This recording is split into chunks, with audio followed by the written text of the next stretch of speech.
for taking care of everything back home. Love you. I miss my babies, Ava and Peyton, and my fiancée Heather. I can't wait to see you. Thanks for being home and keeping my mom sane. I miss you guys, and hopefully I'll be home shortly to see you. And finally, to my daughter Jessica and my son Cody, Daddy misses you and loves you both, and you two better be listening to your mother.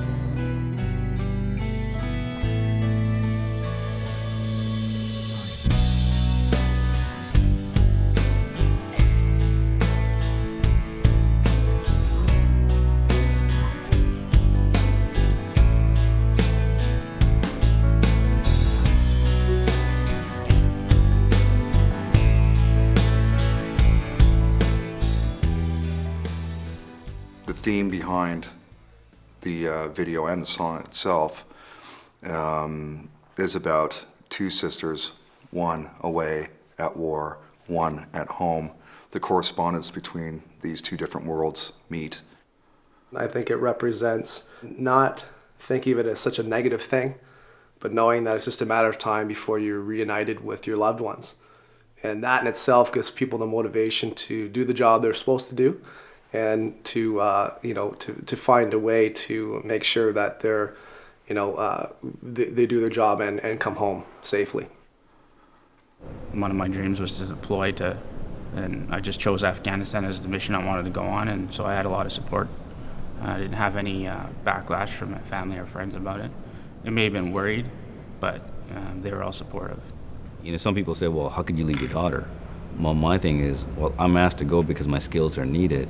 I don't want later on, if my daughter ever comes to, when I'm trying to raise her to have, to do the right thing, then later on, you know, one day she finds out that, well, her dad was needed and he didn't go, right? There's a lot of songs about the Army and deaths that happened in the Army versus celebrating the fact that people do come home. So to get that message out, to get soldiers in the video who are actually holding signs of what that means to them and get that message to Canada.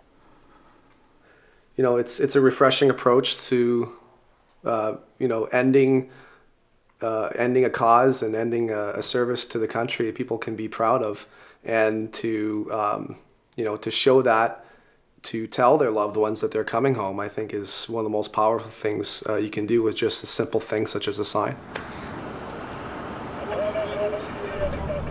The FOB, the forward operating base I was deployed at, was really in the middle of nowhere, and they had something called welfare trailers, and they're little sea cans with satellite phones, and then another trailer with the satellite internet.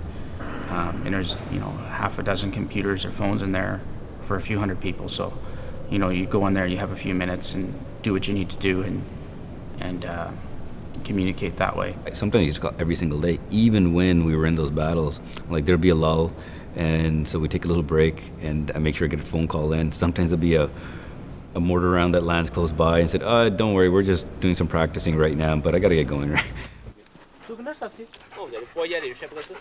There are repercussions to what they've witnessed, what they've done, and so hopefully for them to come back and be reunited with family, and be taken care of and respected with the respect that they deserve. And we had a lot of things to worry about: the heat, the weather, the bad guys, the elements, and then just to get the encouragement, just to get an email or a package just kind of boosted your morale when you needed it.